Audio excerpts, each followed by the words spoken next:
Hey guys, hey everybody, good morning, જય સ્વામિનારાયણ, જય શ્રી કૃષ્ણ અને જય માતાજી બધા લોકોને. અત્યારે તો સવારે 10 વાગે મારી ગુડ મોર્નિંગ થાય છે. અત્યારે જાગૃત થયું છે હજી તો હું. આજે સન્ડે છે. गुड मॉर्निंग गाइस, अभी हम लोग पूछ चुके हैं और आपको पता है मैं तो पता की दाल चाहती थी હું જે બોલી સેમ ઈ જ બોલ્યો, બટ એ હિન્દીમાં બોલી લીધું એણે. તો આજે સન્ડે છે અને સન્ડે ઇઝ ફન ડે. आज स्कूल नहीं जाना है हमें. आज हमें स्कूल नहीं जाऊँगा, नहीं જવાનું हमारे स्कूल. तो અત્યારે તો હું ચાલુ થયું છું એન્ડ આજે બહુ કંઈ છે નહીં પ્લાનમાં. સન્ડે છે તો સન્ડેમાં તો જોઈએ કેવો દિવસ જાય કેવો નહીં. બટ હા, આ વ્લોગમાં હું શેર કરીશ તમને મારો કર્લી હેર રૂટીન, કે મારા હેર જેટલા બાઉન્સી કર્લી ને એટલા હાઇડ્રેટેડ કેવી રીતે રહી છે. અને મારી પાસે જેટલા બજેટ બધા મીન્સ જેટલા પ્રોડક્ટ્સ છે ને એ બધા બજેટ ફ્રેન્ડલી જ છે. એટલે જે ગુજરાતી ગર્લ્સ છે કે લાઈક જે પણ હોય મારા બ્લોગ્સ જોવે છે, જે ટીનેજર્સ અને એમને કર્લી હેર હોય બટ યુ નો એ લોકો પાસે પ્રોડક્ટ્સ નથી એમને હાઇડ્રેટ કર્લ્સ લેવા માટે ને એવું બધું, તો મારી પાસે પણ છે બજેટેડ પ્રોડક્ટ્સ. તો હું તમને શેર કરીશ આજના વ્લોગમાં. અને મારો હેર કેર રૂટીન તો ઓલરેડી છે મારા શોર્ટ વિડીયોમાં, બટ આજે પાછું હું શેર કરી દઈશ આ હેર કેર રૂટીનમાં. તો આવી ગરમીમાં ભાઈ ગરમી જો તડકો તો જો 10 વાગે તો એટલો તડકો, તો કે અત્યારે તડકો નીકળે બપોરનો તડકો હોય તો. ને અત્યારે તો જો ઘર સફાઈ હાલશે, હમણાં ઘર કામ એટલે મીન્સ હમણાં ઘર સાફ કરશું, થોડુંક બહુ નવરા બવરા ખાવું અમે. પછી તો મમ્મી મારા ભાઈ આજે ક્લિનિક મીન્સ હોસ્પિટલ જવાના છે. મારા ભાઈને મેડિસિન્સ ચાલે છે, તો મમ્મીને મારા ભાઈ 2 જણા જશે.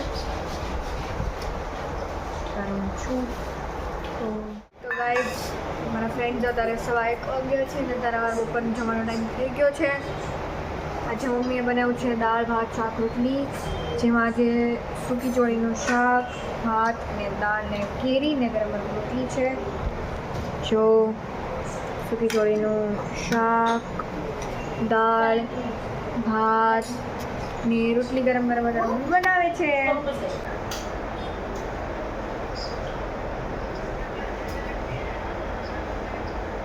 તો અત્યારે 4 વાગ્યા છે 4, અને હું અત્યારે હેર ઓઇલ કરીશ બિકોઝ આજે સન્ડે છે તો મારે હેર વોશ કરવાના છે. અને હું હેર ઓઇલ કરવા વગર હું મારો હેર વોશ નથી કરતી. સો મેં વિચાર્યું કે હેર ઓઇલ કરતી હું તમને કહું કે હું કયું હેર ઓઇલ યુઝ કરું છું અને મારું હેર વોશ રૂટીન હું તમને કહીશ કે મારા કર્લી હેર છે તો હું એને કેવી રીતે મેન્ટેન કરું છું, હું કયા પ્રોડક્ટ્સ યુઝ કરું છું, એ બધું મેં તમને પહેલાં પણ કીધું હતું. તો આજે હેર ઓઇલ કરતી તમને કહીશ કે હું કયા પ્રોડક્ટ યુઝ કરું છું. મેઇનલી હું 3 ઓઇલ સાથે યુઝ કરું છું. એક છે આ ડબ્બી, ભલે ઘીની હોય બટ આની અંદર તમે જુઓ છો ને એવું છે કે આ તેલ મારી મમ્મીએ ઘરે બનાવ્યું છે. Okay, it's homemade oil. આ તેલ કોકોનટ, ઓનિયન, પછી મેથી દાણા અને મેથી, કડવો લીમડો અને હા એલોવેરા, એનાથી બનેલું છે. આ હોમમેડ ઓઇલ છે અને ઇટ્સ બીન સિન્સ હું આ જ યુઝ કરું છું. લોંગ ટાઈમથી હું આ જ યુઝ કરું છું ઓઇલ. યા હું વીકમાં એકવાર ઓઇલ કરું. એન્ડ પછી બીજું ઓઇલ છે આ ટી ટ્રી ઓઇલ છે, જે ઓલું આપણે ને ડેન્ડ્રફ ને ઇચિંગવાળું જે સ્કેલ્પ હોય એ મારું મેન્ટેન કરે મને. અને એક તો છે rosemary oil. Rosemary oil as you know thickness, hair growth માટે અને હેર ફોલ માટે છે. તો rosemary oil, tea tree oil અને આ હોમમેડ ઓઇલ છે. અગર એવું હશે ને તો હું તમને જ્યારે મમ્મી આ પતી જશે ને ત્યારે જ્યારે મમ્મી પાછી બનાવશે ને તો આઈ શેર યુ આ રેસીપી. હું તમને આ રેસીપી જેન્યુઅલી હું શેર કરીશ. બટ અત્યારે તો હું તમને કહી શકું છું કે આ કોકોનટ, ઓનિયન, કડવો લીમડો, મેથી, એલોવેરા આ બધા હોમ પ્રોડક્ટ્સથી આ હોમમેડ ઓઇલ બનેલું છે. અને સારું પણ છે, મને તો બહુ જ ગમે.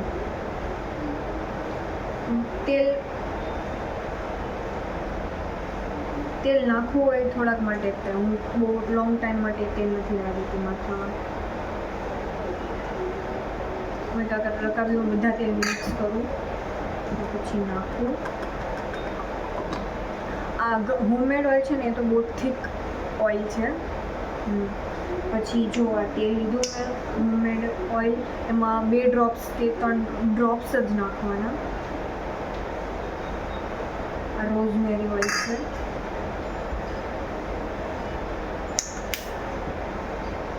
પછી આ ટી ટ્રી ઓઇલ,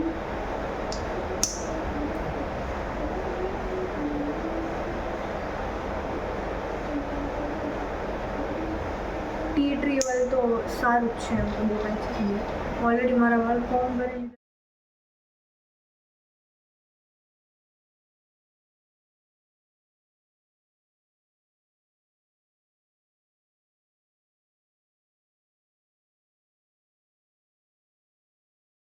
તો ગાઈઝ મેં અત્યારે મસ્ત હેર કર્યું. હવે હું એટલે થોડાક ટાઈમ માટે સુધી હેર લેવા દઈશ, ત્યારે એમને હું બર્ન લઉં છું. અને બર્ન તો લઈ લઉં. હાલો આમ નાખી દઉં. Oh my God. હા, અત્યારે સિમ્પલી હું ખાલી નોર્મલ બર્ન લઉં છું, કેમ કે હું થોડાક ટાઈમ માટે જ રાખીશ, કેમ કે તેલ બહુ ગરમીનું નથી રાખતી માથામાં. અને હા, સ્લીપ બંધ કર્યો મેં, તેલ નાખી દીધું છે અત્યારે. અને હવે હેર વોશ કરીશ ને, હું હેર વોશ કરીને આવીશ અને પછી છે ને હું આ જેલ લગાવું છું, જે હોમમેડ જેલ છે. અત્યારમાં તમને કેમ દેખાડવું અત્યારે, બટ હું જ્યારે લગાવીશ ને તો આઈ વિલ શો યુ કે હું તેલ પછી હેર વોશ કરી લઉં, પછી કન્ડિશનિંગ કરું અને પછી કર્લ્સ કરું, અને પછી નેચરલી મારા કર્લ્સ છે. એન્ડ પછી હું આ ફ્લેક્સીડ જેલ લગાવું છું. આપણે ઓલી અળસી કહીએ ને, અળસી હા, અળસીનું જેલ કહીએ ને આપણે, હું એ જ લગાવું છું. એને ગરમ કરીને કોકોનટ ઓઇલ થોડું નાખું, જે મારા ઓઇલને શાઇન આપે અને પ્રોટેક્ટ કરે. તો હા, જ્યારે હું લગાવીશ ને તો એ શ્યોરલી દેખાડીશ. અને હું કાંઈ પણ ઓલું હેર ડ્રાયર, ડિફ્યુઝર એવું જે પ્રોડક્ટ્સ આવે છે હું એ પણ યુઝ નથી કરતી. હું એકદમ એર ડ્રાય કરીને મારા કર્લ્સને હું ડ્રાય કરું છું. તો જે રિઝલ્ટ આવશે હું તમને દેખાડીશ, શેર કરીશ. પહેલાં મારા કોલ પડશે.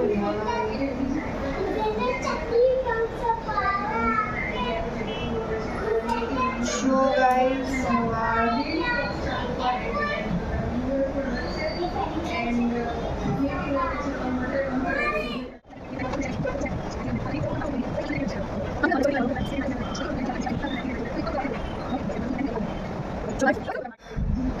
જો હવે આ હેર વોશ થઈ ગયા. હવે મેં ડ્રાય કરી દીધા છે કન્ડિશનર હારે. હવે હું ટીવી ધીમો રાખ, પણ મારો વ્લોગ આવે એટલે હું જોરથી રાખ બોલવાનું. હવે હું છે ને હું જેલ લગાડીશ. મેં જેલ દેખાડું ભાઈ. હવે આ છે ને આ જેલ છે.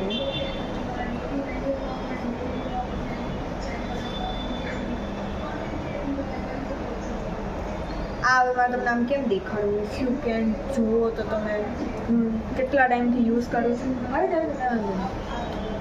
તો અત્યારે હું લગાવીશ આ જેલ. થોડું આમ થાય બટ મને મારા કર્લ્સને હાઇડ્રેટ આપે. જો મારો વિડીયો આવી ગયો છે.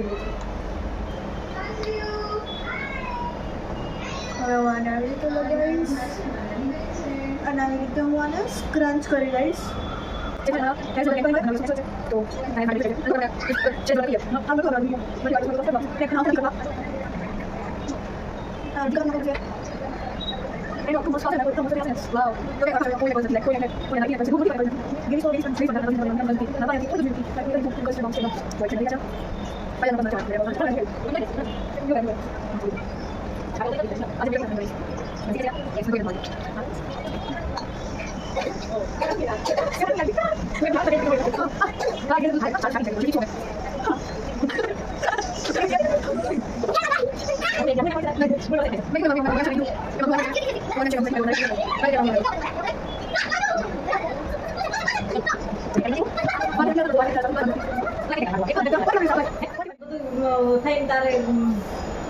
જો ગાઈસ થઈ ગયા મારા હેર એકદમ ફ્લેક્સીડ જેલ લગાવી દીધું છે મેં.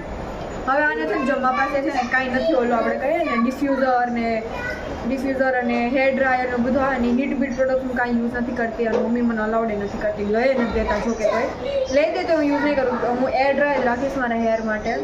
ત્યારે મારા હેરને મારે કાંઈ ડેમેજ નથી જોતા.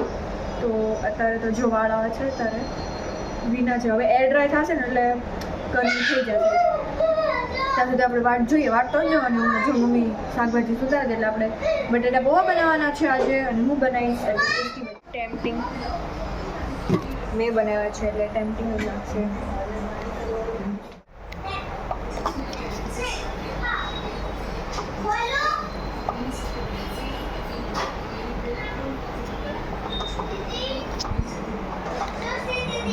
હા જવું છે ગાઈઝ. અમારી સોસાયટીની ફ્રેન્ડ છે,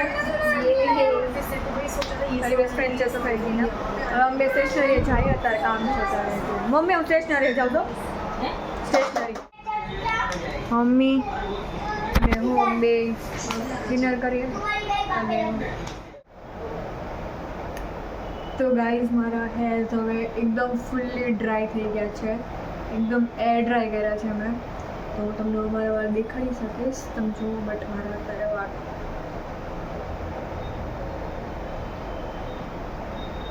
મારા નેચરલી કર્લ્સ છે.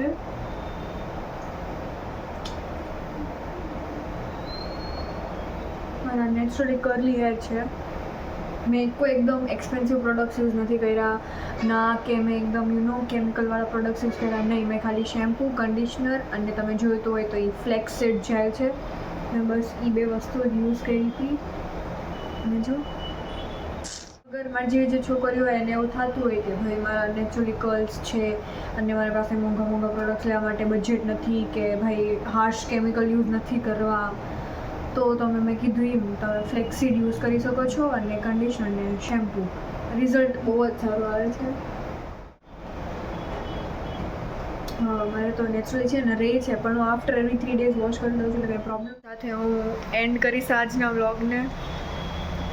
હવે આપણે બધા સુવા જઈએ, તો મળે આપણે હવે બીજા વ્લોગમાં સીધા. જય સ્વામિનારાયણ, જય શ્રી કૃષ્ણ અને જય માતાજી. બાય.